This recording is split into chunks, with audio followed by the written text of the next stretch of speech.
अस्सलाम वालेकुम नाज़रीन, मैं हूं आपका मेज़बान वसीम हाशमी, प्रोग्राम बोलेगा पाकिस्तान के साथ। तो नाज़रीन, इस वक्त हम मौजूद हैं दऊ का चक 9 तहसील पत्तों की ज़िला कसूर में, और आज हमारे साथ जो शख्सियत उनका मैं तो तारफ़ करवाऊँ तो ऐसे ही लगेगा जैसे सूरज को चिराग दिखाने वाली बात है, क्योंकि ये ख़ानदानी इनको विरासत में एक पार्टी की सियासत मिली है। बल्कि मैं साथ में ये भी कहता जाऊँ, जो मेरे इल्म में आया है, जो मैंने सुना है, इनसे मिलने से पहले मैंने कुछ वर्क किया इस इलाके में, तो पता ये चला है कि एक आज मौजूदा दौर में बहुत बड़ी पार्टी, तो उस पार्टी का ज़िक्र ये ख़ुद करेंगे। तो मेरे ख़्याल के मुताबिक ये उनके बानियों में शुमार आते हैं। तो ये इलाका है जहाँ से 1970 में मलक अल्लाह दिता साहब MPA हुए, और 1971 में असम्बलियाँ जो कि बनी और हुकूमत बनी, उसके अंदर उन्होंने अपना टंडोर कैसे पूरा किया और किस तरीके से उन्होंने अपने हलके के काम करवाए, और सियासत को क्या समझ के उन्होंने किया, अबादत समझ के किया या कि मफादाती सियासत की है, किस हवाले से हम बात करेंगे। हमारे साथ मौजूद हैं उनके चश्मो चराग भतीजे मलक मोहम्मद ख़ान साहब। तो इन्होंने भी माशाल्लाह बहुत अपनी कोशिश की है बड़ों का नाम ज़िंदा रखने के लिए। तो नाज़रीन, आज हम इसलिए इतना बड़ा नाम सुनने के बाद यहाँ हम पहुँचे हैं तलाश करते हुए। तो आज मोहम्मद ख़ान साहब हमारे साथ मौजूद हैं। तो मलक साहब, क्या हाल है, कैसे हैं? मैं ठीक है जी। मलक साहब, हमने काफ़ी अरसे से वर्क किया आपके इलाके में मलक अल्लाह दिता की सियासत के हवाला से, तो बिलाखिर आपसे मुलाकात आज हुई हमारी। हम आपसे ये पूछना चाहते हैं कि हमारे नाज़रीन को आप ये बताएं कि मलक अल्लाह दिता साहब ने सियासत का आगाज़ कहाँ से किया, और कौन सी पहली उनकी जमात थी, और उसके बाद कौन सी वो जमात का नाम दिया गया। इस हवाले से ज़रा हमारे नाज़रीन को आगाह कीजिए। मलक अल्लाह दिता साहब प्री पार्टीशन सियासत कर रहे हैं। वो बताया करते हैं कि मैं प्री पार्टीशन सियासी कैदी भी रहा हूँ। पार्टीशन के बाद उन्होंने एक लाहौर में मजंग में एक दफ्तर था, जिसमें एक किसान पार्टी बनाई, जिसका शेख रशीद सदर था और मलक अल्लाह दिता दोस्ती ने वो नायब सदर थे। वो मलक साहब कहा करते थे, मैंने एक दिन, जिस तरह आप इंटरव्यू ले रहे हैं इस तरह हम बाप बेटा बातें करने लग गए। मैं कहा ये क्या पार्टी है, ये क्या पीपल पार्टी कौन नाम हुआ, ये क्या हुआ। तो बाबा जी ने बताया कि ये भुट्टो साहब की पार्टी नहीं है, ये हमारी पार्टी है, मेरी, शेख रशीद की, डॉक्टर मुबशर की, रामे की, ये फ़लाँ फ़लाँ जो उन्होंने सब नाम लिए। उनके भट्टू एक लीडर था, भट्टू एक लीडर था। हमने अपने प्लेटफार्म पे खड़ा करके उस किसान कमेटी का नाम पीपल्स पार्टी रखा। उन्होंने कहा कि ये आप जाके बेनज़ीर से पूछ लें, बेनज़ीर से पूछ के फिर ये दिन, मुझे गालबन याद आ रहा है कि दिन अखबार के जो थे ना वो एडिटर थे इंटरव्यू करने वाले। मलक साहब 70 में फिर उन्होंने इलेक्शन लड़ा, इलेक्शन वो जीत गए। इलेक्शन वो सरदारों रानियों के ख़िलाफ़ इलेक्शन जीते। वो आपको भी तारीख़ का पता ही है जिस तरह वो इलेक्शन जीते। उसके बाद फिर वो असेंबली में 5 साल असेंबली में रहे। एक दिन मैं घर बैठे, मैं AG ऑफिस से एड एज अकाउंट्स ऑफिसर मैंने रिटायरमेंट लिया। मैंने 70 में ज्वाइन कर लिया था AG ऑफिस। 71 में जब हुकूमत बनी, 72, 73 2 दफ़ा मैंने ASI के लिए अप्लाई किया। बाबा जी ने किसी को नहीं कहा, मेरी सिफारिश नहीं की। MPA होने के बावजूद, ये होने के बावजूद किसी को सिफारिश नहीं की। 2 दफ़ा अप्लाई किया, मैं कहता रहा, घर वाले कहते रहे, उन्होंने किसी को नहीं कहा। मैं अपनी दस्तूर वही नौकरी करके AG ऑफिस में मैं रिटायर हुआ हूँ, एज अकाउंट ऑफिसर 17वें स्केल में रिटायर हुआ। एक दिन बैठे थे, मैंने बाबा जी पूछा, बाबा जी आपने क्या किया, आपने क्या किया? ना कुछ अपना बनाया ना कुछ हमारा बनाया, सिर्फ MPA रह गए। फिर MPA थे, MPA वापस आ गए।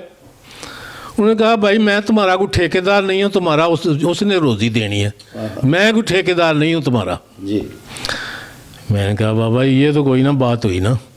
उन्होंने कहा भाई मैं क्या, उस वक्त जो ASI भर्ती हुए थे ना, आज मैं क्या वो SP हैं जी, वो SP रिटायर हुए हैं। کہا سور اور آم تو ضرور اکٹھا کرنا تھا.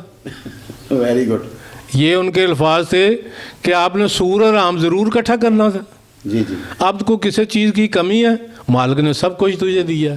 پھر میں نے پوچھا میں بابا جی آپ باتیں تو ٹھیک کر رہے ہیں لیکن دنیا داری بھی تو کچھ ہوتی نا. انہوں نے کہا بھائی آپ کو سب کچھ پتہ ہے. میں نے اپنے پیر سے اجازت لے کے الیکشن لڑا تھا اور میرے پیر صاحب نے مجھے فرمایا تھا کہ انہی کپڑوں میں جانا اسمبلی میں اور انہی کپڑوں میں واپس آ جانا. یہ ساتھ والا گھر جو ہے میرے، یہ ساتھ والا گھر ملک اللہ تک ہے. اب ان کے پوتوں نے مکان بنائے ہیں. کچے مکان تھے اب پوتوں نے بنائے ہیں، ابھی بنائے ہیں. یہ پوزیشن تھی. اچھا ملک صاحب یہ بھی پتہ چلا ہے کہ ملک اللہ عطا صاحب جو ہیں وہ انہوں نے اپنی ایم پی اے ہونے سے پہلے بھی جب وہ الیکشن لڑ رہے تھے اور بعد میں بھی بہت زیادہ ورک انہوں نے سائیکل پہ کیا ہے. سائیکل والا تو اس طرح ہے کہ وہ جو مد مقابل تھے نا سردار عارف صاحب، ان کا نشان سائیکل تھا. وہ سائیکل والا تو ایسے ایک مہمہ بنا نا، مراج خالد نے 2 پرانی سی جیپیں بھیجی تھی. جی. ان جیپوں پہ کرتے رہے. میں ٹھیک میں نچوٹ میں میٹرک کر لیا تھا، مجھے سب پتہ ہے. میں اے جی آفس جوائن کر لیا تھا الیکشن سے پہلے. 2 جیپیں تھیں، ان جیپوں پر ہی پھر وہ سارا الیکشن ہوا. یہ اتنا پھر وہ ایک میرا مطلب مذاق بنایا اس سردار صاحب کا کہ ہم نے سائیکل پر وہ الیکشن، دشمن کو منہ توڑ جواب دیا کہ آپ کے ہی نشان کے اوپر ہم نے سواری کی. وہ ایسی بات ہے. ہاں جی. اچھا اس میں کوئی اور ایسی کوئی مطلب کہ ملک صاحب نے آپ کو سیاست کے حوالے سے کوئی ایسی ہدایت جاری کی ہو؟ سیاست کے حوالے سے یہ ہے کہ میں نے جب بھٹو صاحب کا الیکشن ہوا نا تو وہ ختم ہو گیا الیکشن. اس کے بعد پھر مراج خالد نے کہا کہ ملک صاحب تیاری کر لو الیکشن کی، دوبارہ الیکشن ہونے والا ہے. تو بابا ان کیا بھائی میری صحت اجازت نہیں دیتی، نہ ہی میرے پاس نہ کوئی پیسے ہیں. اب الیکشن پر خرچہ بھی ہوتا ہے. مراج خالد نے کہا کہ آپ کو مل جائے گا، خرچہ بھی مل جائے گا، سب کچھ مل جائے گا. بابا نے کہا کہ ایسا ایم پی اے میں نہیں بننا چاہتا. جو مجھے خرچہ کرے گا وہ کہے گا ملک یہ اس پر دستخط کرو، مجھے بازو سے پکڑ کے دستخط کروا لے کرے گا. ایسے ایم پی اے میں نہیں بنتا. میں نے خواہش کا اظہار کیا بابا جی کو میں نوکری چھوڑ کے تو الیکشن لڑ لیتا ہوں، اس کو کنٹینیو رکھتے ہیں. انہوں نے کہا یار کوئی چھوڑو، کیا کنٹینیو کیا کرنا ہے، ہمارے اتنے وسائل نہیں ہیں، الیکشن بہت مہنگا ہو چکا ہے.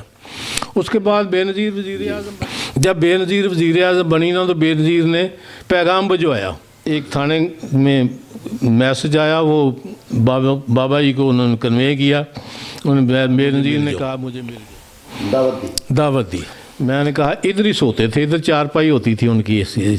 میں نے کہا بابا چلیں اسلام آباد. انہوں نے کہا بھائی کیا کرنا اسلام آباد جا کے. میں بے نظیر مجھے کہے گی ملک اللہ دیتا آپ نے 5 سال کمایا کچھ نہیں، بتا کیا لینا ہے. میں کیا کہوں گا اسے، میں نے کچھ نہیں لینا، مجھے کہا ہی نہیں ہے کچھ لینے کی. میں نے کیا لینا ہے، میں نے کچھ نہیں لینا. پھر مراج خالد وزیر اعظم بنا.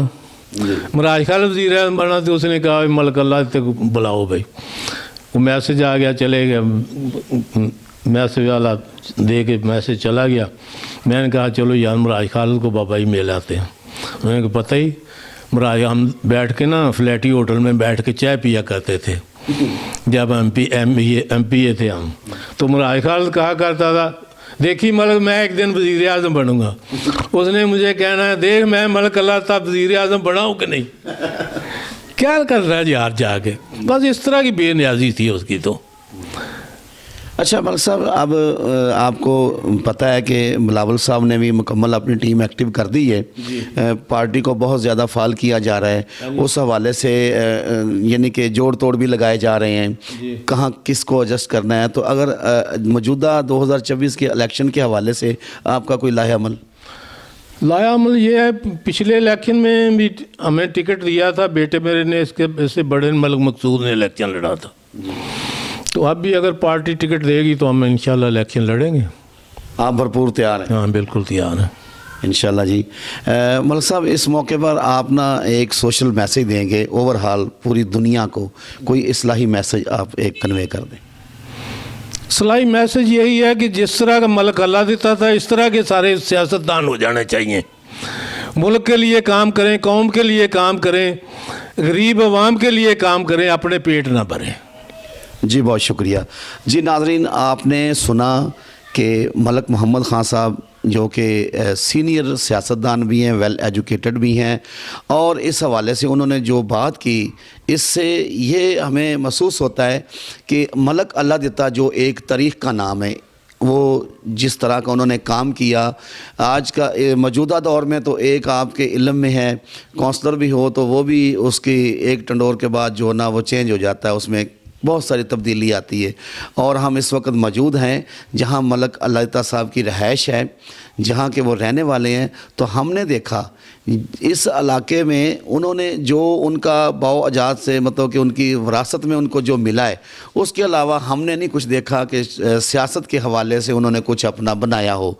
तो इनका पैगाम है कि जो सियासत है वो खिदमत खलक करने का दूसरा नाम है, वो भी आवाम की खिदमत करने का नाम सियासत है, शेवा प्यमरी है।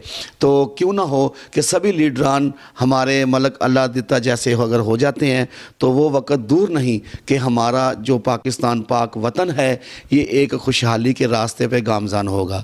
इसी के साथ अपने मेज़बान वसीम हाशमी को दीजिए इजाज़त। पाकिस्तान जिंदाबाद।